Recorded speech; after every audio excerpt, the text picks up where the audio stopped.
Ayan, nagpalit ako ng karburador kasi overflow na yan palagi.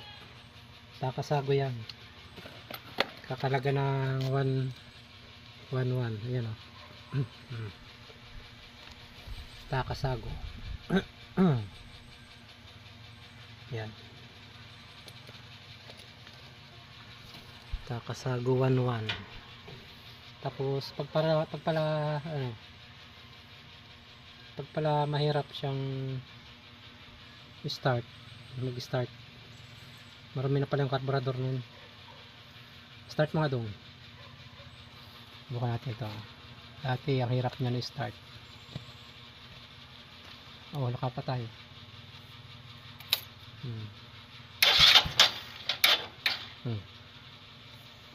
Diyan pa daw.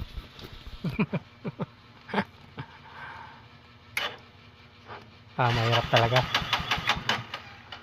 Wala talaga, sabi talaga yun. Hindi, hanapin ko pa sira niyan.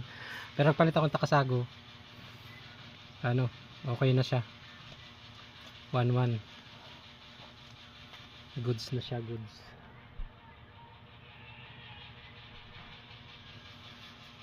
Lagi siyang stock 19,000 udo pa lang siya. Pero 4 years na yan. Kasi meron ako isang motor doon yun, kaya hindi ko ito madalas magamit.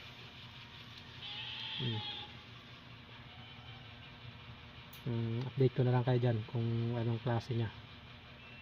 Kasi yung isa, bumili ako sa online, isang karburador, ang pangit nung nya, yung sa valve nya, overflow valve, na hindi siya kagaya siya nung original. Kasi ang original na ito, yan, kakalagay ng 2.5. Ayan, 1.1 lang, Takasago. Yung galing online, parang walang pangalan yun. Tsaka ang pangit ng float valve niya, valve niya, yung nagsasara pagka nag-overflow na. Hindi ko na ipakita basta pangit yun. Takasago goods yan. Yan lang, update ko na lang ulit kayo.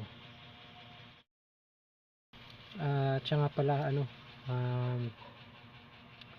kung ang hirap pala bumili niyan sa sa mga tindahan ng motor, wala silang pisa, order pa, abutin 3 buwan.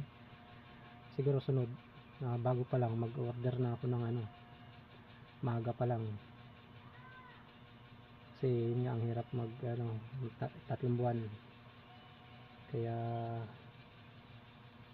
tayo magagawa kundi mag-test muna sa replacement Takasago. Yan.